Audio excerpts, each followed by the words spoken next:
5-1. الليلة بإذن الله خضراء تونسية وإن كانت بالأحمر. كرتها الله. La Tunisie fait un match nul historique face au Brésil. Salam alaikum à tous les frères. Aujourd'hui, on va décortiquer ce match qui s'est soldé par un 1-1 entre la Tunisie et le Brésil. Le match s'est joué à Lille, mais on a eu l'impression d'être dans un stade rempli de Tunisiens comme à Radès, les frères. C'était incroyable l'ambiance ce soir. Et forcément, avec une ambiance pareille, la Tunisie pouvait que livrer une très grande prestation. Et c'est ce qu'on a pu voir ce soir, les gars.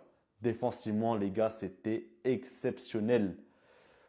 Dans ce match, j'ai envie de parler de 3 joueurs, les gars.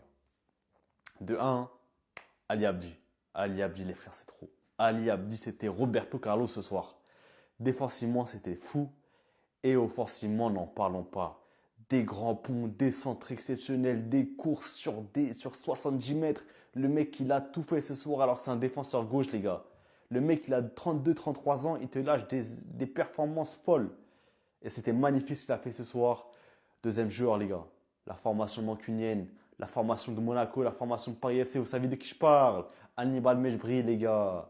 Lui, l'adversité, il la mange. Brésil ou pas, il s'en fout, les gars. Il en a rien à faire, les gars. Petits espaces, sous pression. Le mec relançait toujours proprement. Il se permettait même de faire des petites talonnades par-ci par-là. Hannibal, incroyable. Ensuite, je vais parler d'un joueur, les gars, peu connu du grand public, mais qui est une légende chez les Tunisiens, comme on le connaît bien. Ferjani Sassi. Pour moi, son match, il est mitigé dans le très bon et le très mauvais. Dans le sens où, voilà, on va commencer par le très bon. Défensivement, c'était un chien de garde. C'était vraiment un chien de garde. Le mec, il est parti chercher, je ne sais pas, un nombre incalculable de ballons. Mais offensivement, les gars, autant si c'était un chien de garde en défense, c'était un chiot en attaque. En attaque, les gars, beaucoup de mauvaises décisions, des passes pas très bien appuyées.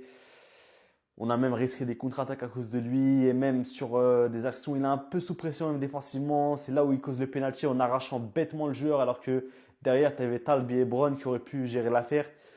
Donc voilà, pour moi, Sassi, dans des matchs à pression, il nous l'a déjà montré avant, il ne sait pas en gérer ça. Même si c'est un joueur qui peut être de qualité des fois.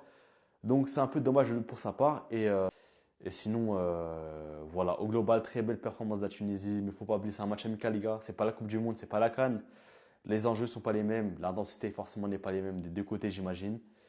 Et voilà, par contre, c'était un beau test. Un très, très beau test, une très belle ambiance. Un match qu'on va retenir, les gars. Bref, sur ce, je vous laisse. N'hésitez pas à débattre dans les commentaires, à liker, à vous abonner. C'est la première vidéo sur le football tunisien, les gars. Et ça, c'est pas la dernière. Ciao.